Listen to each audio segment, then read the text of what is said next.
Boker Tov, nous sommes le 22 juin 2018, le 9 Tammuz 5778. Daniel Haïk au micro, David Amara à la technique. Heureux de vous retrouver ce matin pour une nouvelle heure d'actualité sur Studio Kalita. Une heure d'actualité que nous allons débuter dans quelques instants par un premier journal.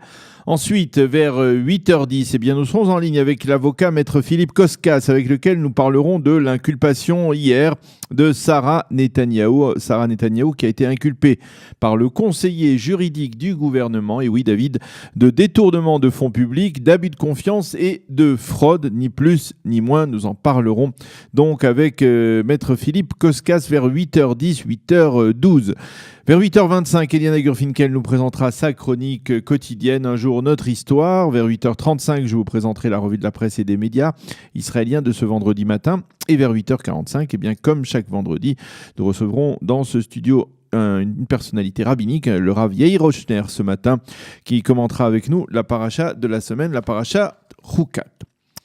Les grands titres de l'actualité, comme je vous le disais ce matin, état d'alerte depuis ce matin le long de la frontière entre Israël et la bande de Gaza en perspective de risque de manifestation, de protestation de la part des Palestiniens, mais les forces de sécurité israéliennes seront particulièrement impatientes de procéder à des essais d'un nouveau système, un système apparemment très sophistiqué qui devrait permettre de lutter efficacement contre le fameux fléau des cerfs-volants incendiaires et des ballons à l'hélium incendiaires utilisés par les Palestiniens. Il s'agit d'un système électro-optique mis au point par le consortium israélien Elbit qui serait capable d'identifier ces cerfs-volants ou ballons à hélium à une distance de quelques 7 km, donc alors que ceux-ci survolent encore le territoire de la bande de Gaza. Ce système alerterait des drones sur le positionnement très précis de ces cerfs-volants et ces drones se dirigeraient alors vers ces cerfs-volants ciblés et les détruiraient en vol avant même qu'ils n'aient pu franchir la frontière avec l'État d'Israël.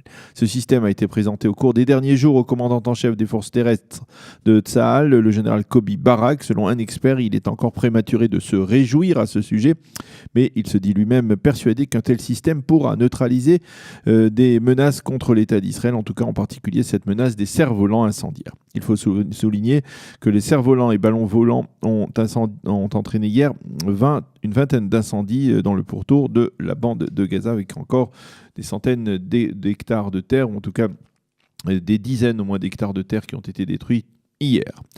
C'est aujourd'hui que Jason Greenblatt et Jared Kushner arriveront en visite en Israël dans le cadre d'une tournée au Proche-Orient qui les a déjà conduits en Égypte où ils ont rencontré le maréchal Assisi et à Riyad où ils se sont entretenus avec le prince héritier Mohammed ibn Salman. Ils se rendront également en Jordanie et au Qatar.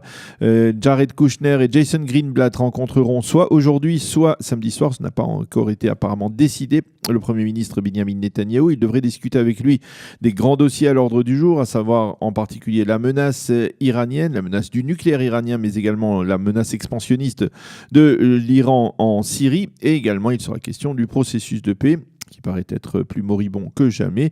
Il est possible, en tout cas, que les deux conseillers spéciaux du président Trump pour le Proche-Orient présentent à Benjamin Netanyahou au moins une ébauche ou certains points d'un plan de paix américain pour un règlement du conflit israélo-palestinien. Ceci étant, Jason Greenblatt a publié hier des tweets dans lesquels il a accusé le Hamas, je cite, de chercher à s'en prendre à la population palestinienne de la bande de Gaza.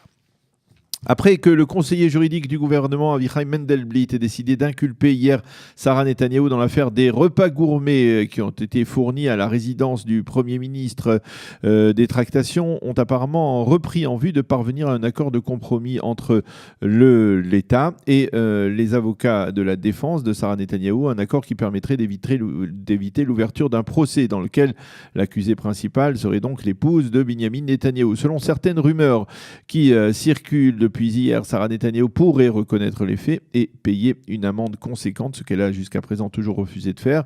Et elle ne devrait donc pas être ensuite condamnée par la justice. D'ailleurs, selon les experts, même si elle est condamnée, elle ne devrait pas rester un seul jour en prison. Tout porte à croire que dans un tel cas de figure, elle se contentera de faire des travaux publics.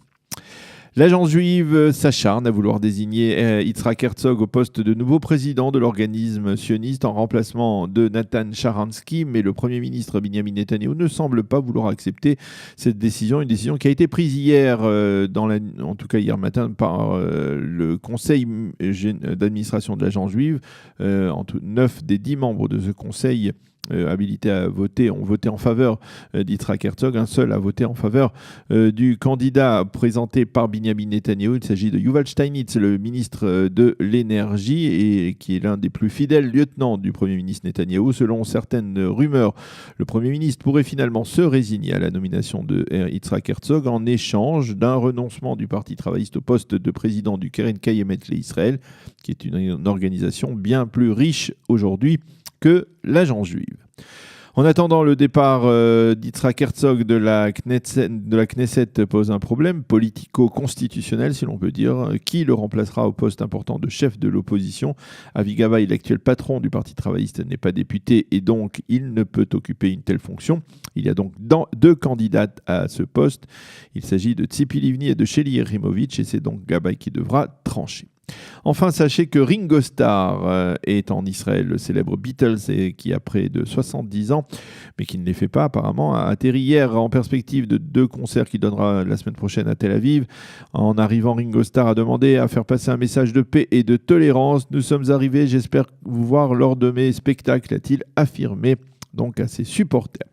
La météo, pour terminer, le temps sera partiellement nuageux, à chaud, avec des températures normales pour la saison. Il fera 29 degrés à Jérusalem et 30 degrés à Jérusalem, 29 à Tel Aviv et 40 degrés à Eilat. Voilà donc pour ce premier journal. Nous allons marquer une première pause et on se retrouve tout de suite après avec l'avocat maître Philippe Koskas pour parler de l'inculpation de Sarah Netanyahou.